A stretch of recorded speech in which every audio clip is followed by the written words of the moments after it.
नवी मुंबई में कई ऐसे कलाकार हैं, कई ऐसे युवा वर्ग हैं जो एक्टिंग में अपना करियर बनाना चाहते हैं। लेकिन इसी बीच में कुछ ऐसे भी कलाकार हैं जो कुछ एक दो गाने लिख के या डांस करके या फिर गाने गा के और कुछ मशहूर होते हैं, लेकिन फिर उनका जो नियत है चेंज हो जाता है और फिर वो ऐसे लोगों के तलाश में रहते हैं कि जिसको एक्टिंग का या किसी को म्यूजिक एल्बम बनाने का शौक होता है।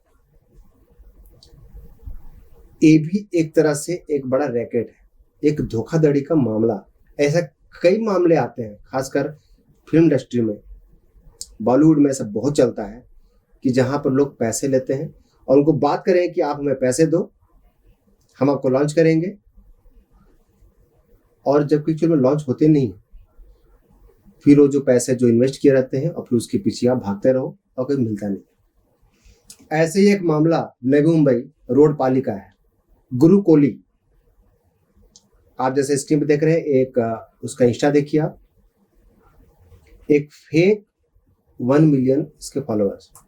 अभी कुछ दिन पहले इसने अपने कुछ म्यूजिक एल्बम भी बनाए थे और उसी के बेस पे एक कई लोगों के संपर्क में आता है और हम आपको लॉन्च करेंगे, इसके बदले में आप इन्वेस्टमेंट करो। इसी धोखाधड़ी का शिकार एक उभरता हुआ एक्टर, जिसको एक्टिंग का शौक है, जिसको एक्टिंग में अपना करियर बनानी है, मोहित। आज मिलते हैं मोहित से, पूछते हैं कि आखिर इससे धोखाधड़ी के चक्कर में कैसे पड़ा और उसने कितना अमाउंट अब तक खर्च कर चुका है। तो मोहित, गुरु कोहली से आपका परिचय कैसे हुआ, वो करता क्या है और आप इस धोखाधड़ी में शामिल कैसे हुए? एक्चुअली वो मेरे एक दोस्त है, दोस्त के थ्रू मिले हम उससे। तो उन्होंने कुछ गाने निकालने के बाद मुझे पसंद आया, तो मैंने उनको इंस्टाग्राम पे मैसेज किया पर्सनली कि मुझे ये फिल्म में इंटरेस्ट है, तो मुझे लॉन्च होना है एज एन एक्टर। तो उन्होंने बोला ठीक है, हम बात करते हैं मिलके। तो फिर मैं उनसे मिलने गया, तो उन्होंने मेरे को 2-3 गाने बताए, तो मैंने गाने सुने, मुझे अच्छे लगे। फिर मैंने एक गाना सिलेक्ट किया। एक गाना सिलेक्ट करने के बाद मुझे फिर उन्होंने बोला कि जो भी रहेगा हम इन्वेस्टमेंट करेंगे, आपको इन्वेस्ट करना पड़ेगा गाने पे। तो मैंने बोला ठीक है, मैं घर पे बात करके मैं बताता हूँ। तो उन्होंने बोला कि 5,30,000 इन्वेस्टमेंट है, आधा आप कीजिए, आधा मैं करूंगा, और फिर हम गाना लॉन्च करेंगे और गाने में मैं गाना गाऊंगा, आप एज एन एक्टर लॉन्च हो गए। और गाने में उन्होंने बोला था जन्नत जुबैर भी रहेंगी, अमनीत कौर भी रहेंगी, और ये गाना टी सीरीज पे लॉन्च होगा। तो ये सब हमारी बात हुई। फिर बात होने के बाद उन्होंने लमसम अमाउंट में एडवांस पेमेंट लिया, फिर अकाउंट ट्रांसफर लिया। ये सब करते करते तो पूरा अमाउंट हमने उनको पे किया। फिर उन्होंने बोला कि 24 मतलब नवंबर को शूट होगा। तो वो डेट पास आई, तो उन्होंने बोला कि डिजाइनर के पास लेके जाएंगे, एक्टिंग क्लास होगा, वो होगा। तो वो सब के जरिए तो हम लोगों ने बोला ठीक है। फिर वो डेट आई, डेट आने के बाद ना कुछ हुआ, ना उन्होंने फोन उठाया, ना कुछ हुआ। तो उन्होंने फिर बोला कि अभी गाना नहीं बना सकते। तो हमने पूछा क्यों, तो उन्होंने बोला पता नहीं, टी सीरीज वाले वो रिप्लाई नहीं दे रहे, अमनीत कौर फ्री नहीं है, शूट नहीं है, ये नहीं है, वो नहीं है। तो उसी बात, तो हमने बोला एक काम करो, आप हमें रिफंड दे दो। तो उन्होंने मुझे चेक दिया 5,30,000 का दिसंबर का। तो वो चेक भी बाउंस हो गया। फिर उन्होंने मैंने उनको पूछा कि चेक बाउंस हो गया तो अभी क्या करना है। तो उन्होंने बोला कि ठीक है, चेक बाउंस हो गया तो मैं आपको दिसंबर एंड 31 के बाद पेमेंट क्लियर करता हूँ। तो उसके बाद भी पेमेंट उनका क्लियर नहीं है, उन्होंने फोन नहीं उठाना बंद कर दिया, मैसेज रिप्लाई करना बंद कर दिया। फिर लास्ट उन्होंने मेरे को जनवरी में मैसेज किया कि 14 फेब को हम जो भी हो वो पेमेंट क्लियर कर देंगे।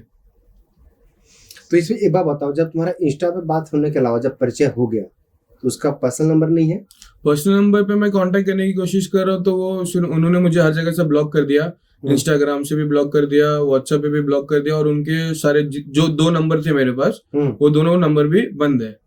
अच्छा, अभी भी बंद है? हाँ, अभी भी बंद है आज तक। तो मोहित, इस सिलसिले में जब बात करते थे तो और भी कोई ऐसे हैं जिन्होंने इन्वेस्ट किया हुआ है? मतलब जहां तक मेरे को पूछने में, जब हम निकले थे पूछताछ में कि कहाँ रहता है, उनके घर पे भी मैं गया था। तो उनके मॉम डैड थे, तो मैं उनके घर पे गया। तो फिर उनका मेरे को पर्सनली फोन आया कि आपको मेरे घर नहीं जाना चाहिए था, अपनी गलती कर दी, मैं आप पे केस कर दूंगा। मेरे मॉम डैड घर पे अकेले थे, जबकि मैं उनको सिर्फ पूछने गया था कि वो घर पे है कि नहीं। तो फिर और पूछताछ करने की कोशिश की तो और भी 2-3 लोग होंगे ऐसे जिनसे उन्होंने लिए है पैसे। तो जैसा आपने सुना कि एक मोहित और भी ऐसे कई लोग हो सकते हैं। दरअसल जब हम एक्टिंग का या फिर कोई ऐसे हम म्यूजिक एल्बम या कोई भी हमें ऐसा बोलता है इन्वेस्टमेंट करने के लिए, तो सबसे पहले हमें चेक करना चाहिए कि उनका ऑफिस है, कहाँ पर शूट कर रहे हैं, किस जगह पे। ऐसा नहीं कि हर कोई धोखेबाज होता है, लेकिन कई ऐसे लोग अभी एक्टिव भी हो गए हैं। पुलिस में केस भी हुआ, लेकिन अभी तक कोई ऐसी इंफॉर्मेशन नहीं आई कि आखिर उसको हुआ क्या। अब हम बात करेंगे, जानेंगे पुलिस डिपार्टमेंट से भी और उनके घर से भी कि आखिर इस टाइप का जो धोखाधड़ी करने वाले लोग हैं ये बच कैसे जाते हैं, और कैसे ये जो नए जो कलाकार हैं, जो उभरते हुए कलाकार हैं, उनको अपने झांसे में लेते कैसे हैं। आखिर ऐसा उनके अंदर होता क्या है कि एक मोटिवेट करते हैं कि आप इन्वेस्ट करो, और लोग इन्वेस्ट करते भी हैं। तो आज जैसे आज एक मोहित धोखे का शिकार हुआ, आप भी कभी ऐसे धोखे का शिकार मत होइए। पहले पता कीजिए। आप में से जो भी ये न्यूज़ देख रहा है और लगता है कि ये गुरु कोहली जो सिंगर है, रोड पाली में रहता है, कि आपके साथ भी ऐसा धोखा हुआ है, तो आप में नीचे दिए हुए नंबर पे या हमें मेल व्हाट्सएप कीजिए, मेल कीजिए। आप ऑफिस आइए, हम आपकी बात को भी रखेंगे। और इन ऐसे जो धोखेबाज हैं, जो धोखाधड़ी करते हैं, इनसे सावधान रहिए। अपने पैसे को कहाँ इन्वेस्ट करना है इसके बारे में 2 बार सोच के इन्वेस्ट कीजिए। बने रहिए द पब्लिक न्यूज़ 24 के साथ। अगर आपको ये वीडियो पसंद आया हो तो इस वीडियो को लाइक करें, शेयर करें और द पब्लिक न्यूज़ 24 को सब्सक्राइब करना ना भूलें। और आपका कोई भी सुझाव हो तो नीचे दिए गए कमेंट बॉक्स पर दें।